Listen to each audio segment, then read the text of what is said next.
Assalamualaikum warahmatullahi wabarakatuh. Perkenalkan nama saya Zaki Mujafa Saman dengan NPM 21066562070. Kami dari kelompok 1 membahas fiber optic application dengan tema multi-channel simultaneous measurement of copper 2 and zinc 2 metal ion CC multi-mode interference based sensors and compass in fiber ring laser.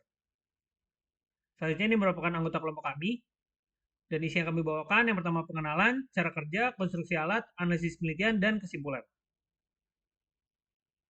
Membahas pengenalan, penelitian ini menghadirkan sebuah terobosan dalam pengukuran simultan logam CU2 dan ZN2 menggunakan sensor berbasis multimode interference atau MMI yang terintegrasi dalam laser serat cincin atau fibering laser. Dengan memanfaatkan MMI, sensor ini mampu mendeteksi dua jenis logam secara bersamaan dalam berbagai larutan, termasuk lingkungan yang kompleks. Teknologi ini menawarkan keunggulan dalam presisi, kecepatan, dan efisiensi pengukuran, serta memiliki potensi untuk diterapkan dalam berbagai aplikasi, yang menjanjikan untuk sensing multi-titik dalam aplikasi bio dan kimia, terutama dalam skenario real-time. Berikut merupakan gambar dari blok skematik dari sensor yang diparalelkan pada konfigurasi fibering laser.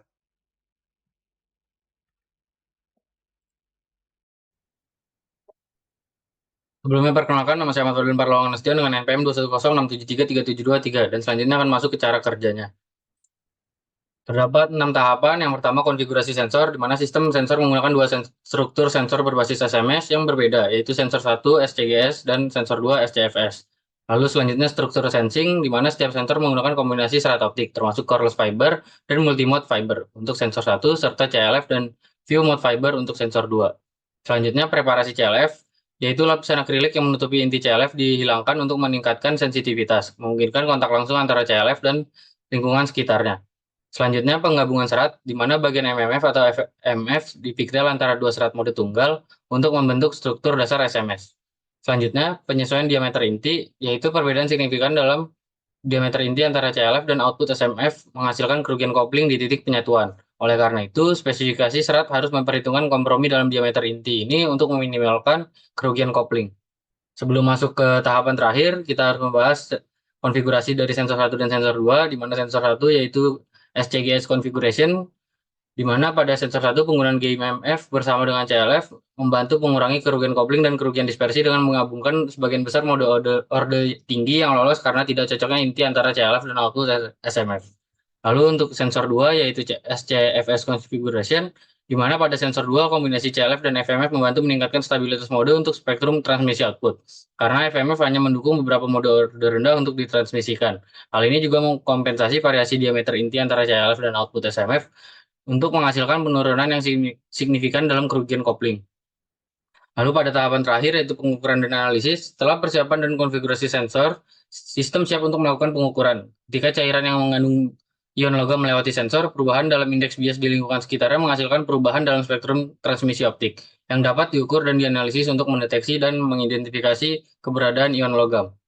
Selanjutnya akan dilanjutkan oleh teman saya. Assalamualaikum warahmatullahi wabarakatuh. Izin melanjutkan, sebelumnya perkenalkan nama saya Muhammad Rafizan dengan NPM 21066500802. Berikutnya ada prinsip matematik. Prinsip matematik ini digunakan untuk mendeteksi ion logam CU2 dan ZN2 melibatkan efek interferensi multimode atau MMI dalam struktur serat optik atau fiber optics. Prinsip MMI adalah sensor beroperasi berdasarkan efek MMI, di mana cahaya yang masuk ke serat multimode atau MMF dari serat multitunggal atau SMF single mode fiber optik akan mengeksitasi banyak mode pandu oleh MMF. Mode-mode ini akan menghasilkan gambar dari medan masukan sepanjang sumbu MMF yang disebut self-imaging. Persamaan dasar panjang gelombang cahaya pada ruang hampa dapat dilihat sebagai berikut, yaitu lambda 0. N MF adalah indeks bias, D adalah diameter, dan L adalah panjang MMF. Untuk mendeteksi ion logam Cu dan Zn2 digunakan sensor SCGS Single Mode Claddingless Graded Index Single Mode dan SCFS Single Mode Claddingless View Mode Single Mode. Panjang gelombang untuk SCGS dan SCFS dapat dilihat sebagai berikut. Lambda 1 melambangkan SCGS dan lambda 2 melambangkan SCFS. Untuk indeksnya sama seperti di slide sebelumnya. Selanjutnya adalah konstruksi alat pada jurnal ini, di mana konfigurasi kita menggunakan multi channel. Bisa dilihat tuh ada 2 channel di atas dan di bawah pada konfigurasi fiber ring. Dan tujuan dari ini adalah untuk mengoptimalkan fungsi sensor dalam pengeluaran spektrum power, presisi signal, transmisi bandwidth, dan mengurangi coupling loss. Nah, bagian-bagian ini pertama ada source, dia menggunakan merek Lumi yang menghasilkan panjang gelombang 975 nanometer dan memiliki output power 600 mW dan wavelength division multiplexer. Ini tujuannya untuk menggunakan laser pompa dengan scatter gain. Ini scatter gain dalam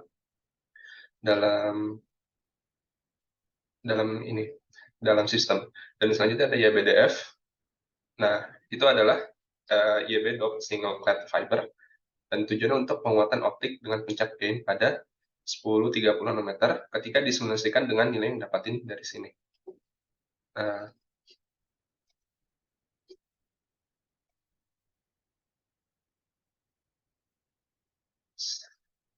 selanjutnya adalah struktur multi-channel sensing pada konfigurasi FRL.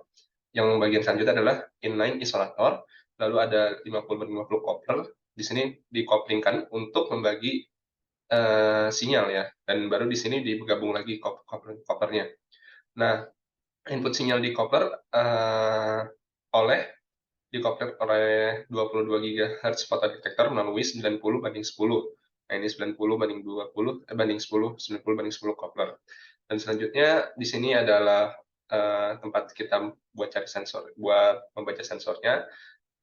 Dan untuk 90/10 coupler itu untuk membentuk loop tertutup pada WDM port lain.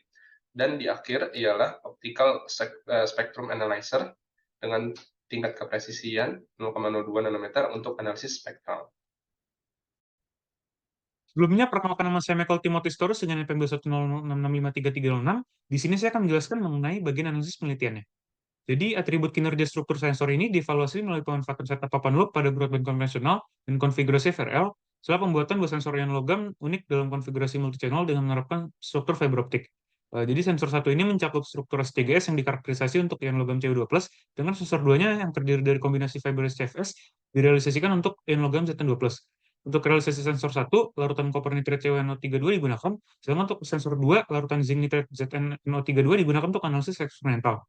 Selama penelitian, konsentrasi ion logam bervariasi sebesar 200, 400, 600, 800, dan 1000 nanomolar diambil dan karakteristik kinerjanya diperiksa dengan merendam struktur sensor dalam larutan analit yang sesuai.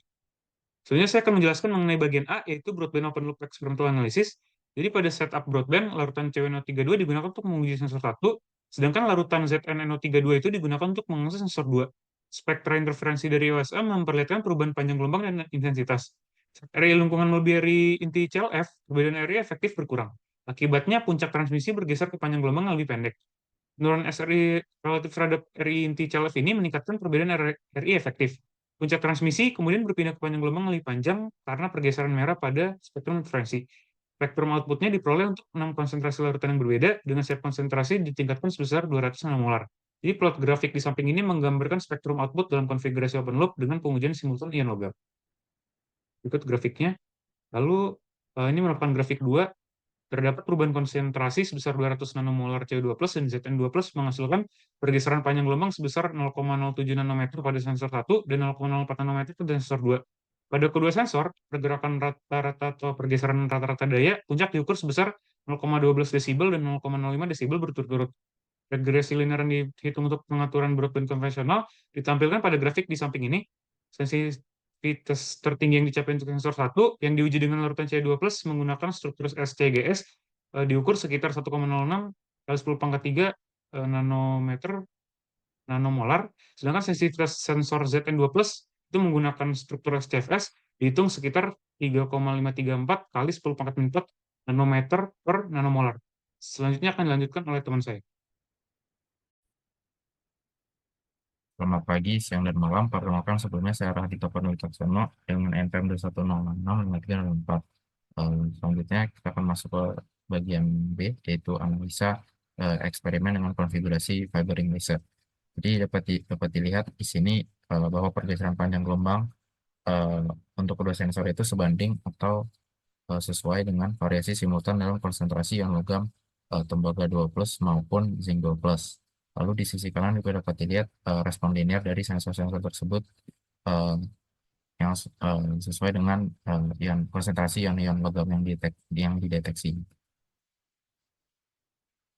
Lalu selanjutnya ada tabel yang menunjukkan perbandingan pergeseran panjang gelombang dan sensitivitas yang diperoleh untuk kedua sensor.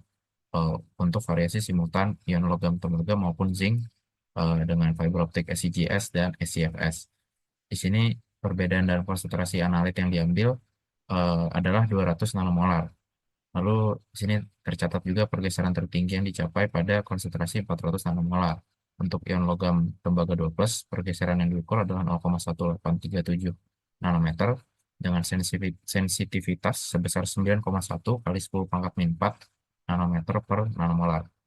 Sementara untuk ion logam zinc 2+, sensitivitas tertingginya dicapai pada konsentrasi 600 nanomolar, yaitu sebesar 4,88 kali 10 pangkat min 4 nanometer per nanomolar dengan pergeserannya sebesar 0,0977 nanometer. Lalu kinerja dari sensor ini diuji juga untuk melihat kestabilannya selama 40 menit dengan pengukuran diambil setiap 5 menit. Dari hasilnya dilihat bahwa tidak ada fluktuasi signifikan dalam pergeseran panjang gelombang atau variasi daya puncak. Panjang gelombang terkecil yang diamati adalah 0,02 nanometer dengan variasi daya minimum min 0,3 desibel. Ini menunjukkan rasionya.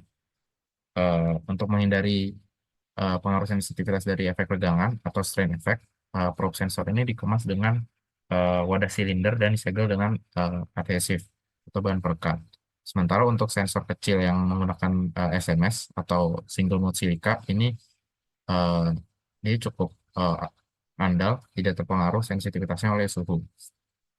Jadi overall bisa dibilang bahwa dengan konfigurasi FRL ini susunan sensornya cukup stabil dan dapat dilihat dari hasil spektrum interferensi di kiri. Jadi overall mungkin bisa dibilang ini susunan sensor FRL ini, konfigurasi FRL ini ideal untuk aplikasi real time. Lalu masuk kesimpulan. Jadi pada riset ini sudah didapat penggunaan FRL dalam konfigurasi multi-channel sensor yang memungkinkan untuk mendeteksi simultan dan analisis konsentrasi logam yang dalam kasus ini adalah ion tembaga 2+ dan zinc 2+ dengan sensitivitas yang cukup tinggi.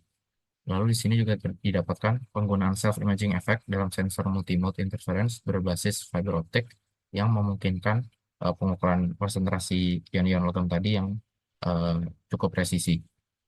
Lalu didapat dengan pengukuran sensor SCGS untuk mendeteksi ion logam tembaga 2+, menunjukkan sensitivitas sebesar 4,347 kali 10 pangkat min 4 nanometer per nanomolar dalam rentang konsentrasi 100 sampai 1000 nanomolar dengan nilai R kuadrat sebesar 0,9922.